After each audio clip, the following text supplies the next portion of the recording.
Muy buenas noches, esto es Global 21, yo soy Marco Lara Clar y los invitamos a seguir el tema de hoy, los Trump de Europa del Este. No se lo pierdan.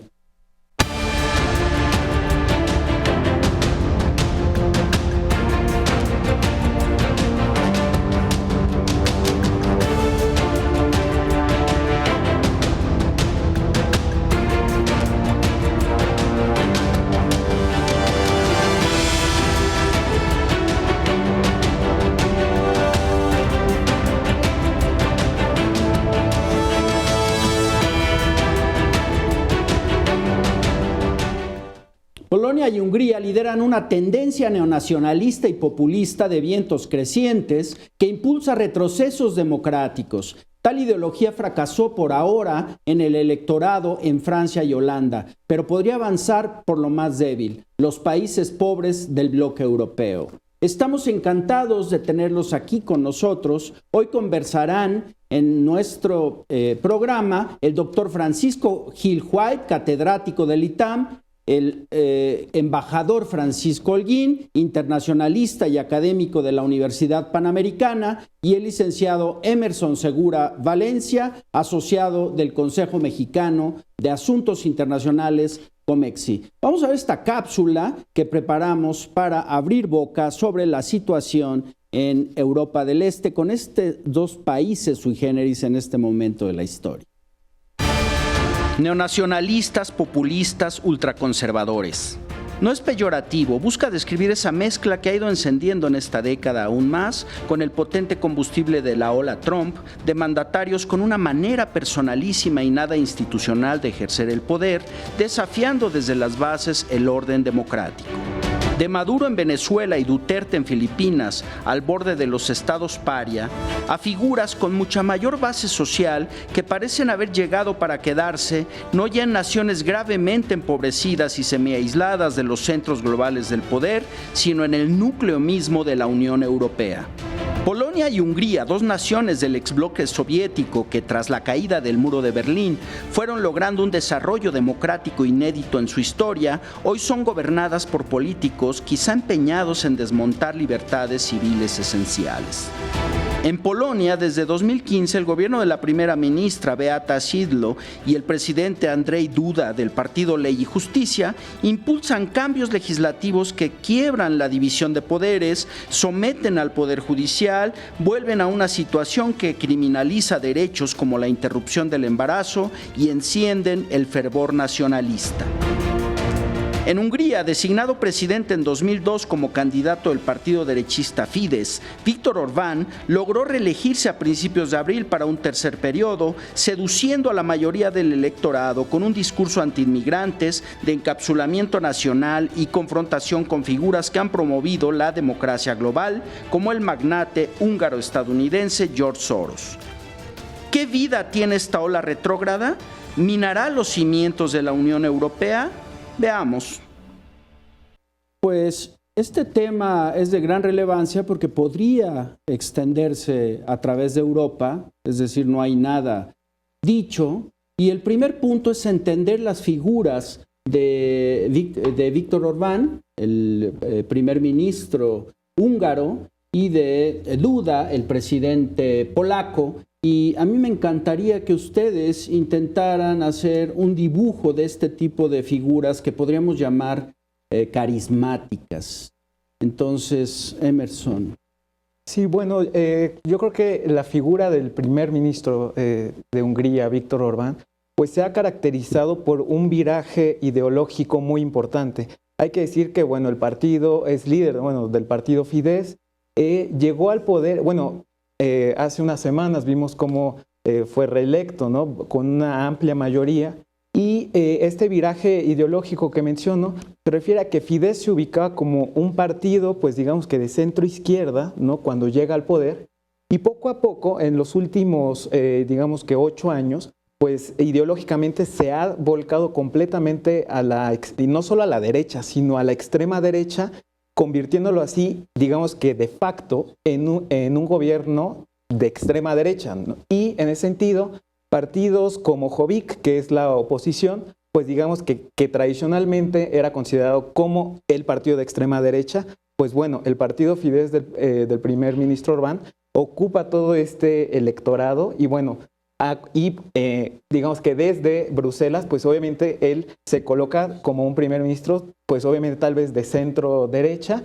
y con mucha legitimidad, pues dice, es que no soy de extrema derecha es el partido Jobbik, ¿no? Ese por un lado de Hungría y por el lado polaco yo creo que el presidente Andrzej Duda, a pesar de que si bien esta relación presidente-primer ministro obedece a la relación de un sistema parlamentario, pues creo que sí ha tenido mucha importancia en Polonia el papel del presidente, ya que tras los recientes intentos y bueno y varias reformas al poder judicial que se han hecho, pues bueno, de alguna manera ha estado confrontándose con la Unión Europea y bueno, tuvimos un episodio donde estuvo a punto de aplicarse el artículo 7, que nunca se había iniciado este proceso en esa sanción, que es prohibirle el voto a Polonia, y obviamente bajo el argumento de que este conjunto de reformas al Poder Judicial, pues obviamente erosionan la división de poderes, ya que pues permitía, entre algunas cosas, pues nombrar al presidente, digamos que por parte del presidente designar a varios funcionarios del Poder Judicial, así como, digamos, que tener el control en algunos aspectos presupuestarios y otras cosas. Bien. Embajador Holguín, ¿qué tanto estas figuras, si acaso usted coincide con esta visión que hemos dado en la cápsula, en el título del programa, y con la que hemos conversado ahora, estas figuras se han ido nutriendo de fenómenos como el triunfo del Brexit, la figura de Trump singularísima y otros fenómenos semejantes de lo que llamamos formas de gobernar, digamos, unipersonales? Sí, desde luego. Pero más importante que lo que está ocurriendo afuera es lo que está ocurriendo dentro. Se trata de países que tienen una población que tiene por muchas razones una inclinación a apoyarlos y por eso están ganando las elecciones. Y esas razones yo diría que son de dos tipos. Algunas son de carácter histórico o estructural y otras son de carácter más coyuntural. De carácter histórico son, por ejemplo, tanto Polonia como Hungría son países que vivieron sometimiento a imperios. En el caso de Hungría, durante muchos años estuvo luchando por recuperar su independencia. Es su historia, es la historia del Imperio de esa austrohúngaro. Exacto. Tienen una identidad propia, un sentimiento nacional, un idioma, una cultura que son suyos propios, característicos de Hungría, y que los hicieron mantener su unidad a pesar de formar parte de un imperio que los rodeaba por todos lados y del que dependían en muchos sentidos. Y también el imperio dependía de Hungría, que era el abastecedor sobre todo de alimentos. Y en el caso de Polonia, pues vimos que se la repartieron Prusia, Austria y Rusia en tres procesos históricos que llegaron a desaparecerla, y sin embargo mantuvo un sentimiento cultural nacionalista muy fuerte que le permitió volver a surgir. Y cuando vuelve a surgir, le toca la Segunda Guerra Mundial, lo invade primero Alemania, después la Unión Soviética, vuelve a estar sometida. A estos que son momentos históricos, elementos históricos que impactan en la forma de ser de estos países, se añaden las circunstancias más recientes que estamos viviendo, vamos a decirles coyunturales, y en particular, aunque podemos hablar de otras, en particular los movimientos migratorios, sobre todo procedentes de los países musulmanes que se encuentran a su alrededor. Eso es algo, mejor que quería intercambiar con el doctor Gil White. En todos estos factores que tienen que ver con la xenofobia, creciente xenofobia, con procesos de apertura en las universidades, por ejemplo, es ya clásico el conflicto entre Orbán y Soros. Entonces, ¿cuáles serían las claves de esto que hemos hablado aquí sobre estas figuras en la política interna y en los procesos electorales y estas figuras carismáticas? ¿Cuáles son los temas esenciales de los que se nutren, que tienen que ver con esto que nos explicaba el embajador Holguín? Pues yo creo que en estos temas hay muchísima confusión. A mí me preocupa mucho el discurso, la forma como se discuten estas cosas en medios, sobre todo. las etiquetas que se avientan no sirven muchas veces para informar. Entonces, por ejemplo, esta etiqueta de extrema derecha, sin duda hay algunos grupos que son de extrema derecha, pero ¿cuál es el caso emblemático de extrema derecha en el cual anclamos nuestras intuiciones semánticas de lo que quiere decir extrema derecha? Pues son los nazis alemanes, ¿no? Los nazis alemanes son el caso emblemático de gobierno unipersonal, destrucción de instituciones, destrucción de libertades, de derechos, y están caracterizados muy especialmente por el antisemitismo. Y esa es, digamos, la imagen que tenemos todos en la cabeza como el polo clásico o extremo de la extrema derecha. ¿Cuáles de estos movimientos ahora llamados de extrema derecha en Europa se parecen realmente a los nazis? Pues hay grupos como Jobbik en Hungría que sí se parecen bastante, que han sido acusados de antisemitismo, que parecen tener estas mismas tendencias.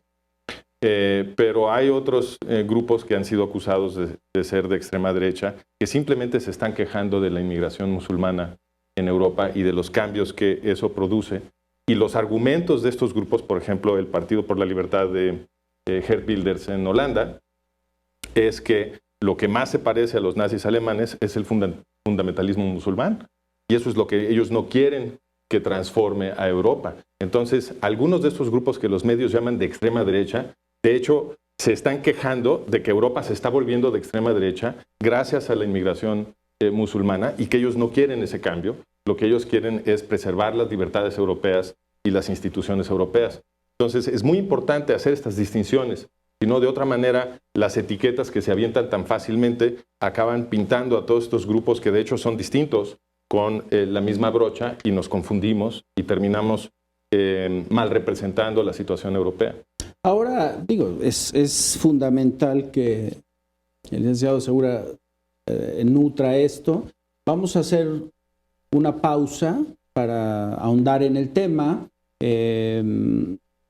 Nosotros preferimos, por ejemplo, usar neonacionalismos, es decir, estas formas protectoras y pues, sí, con una carga xenofóbica sin duda, ¿no?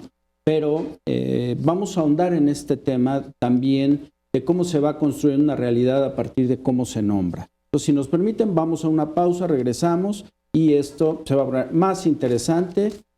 No se lo pierdan.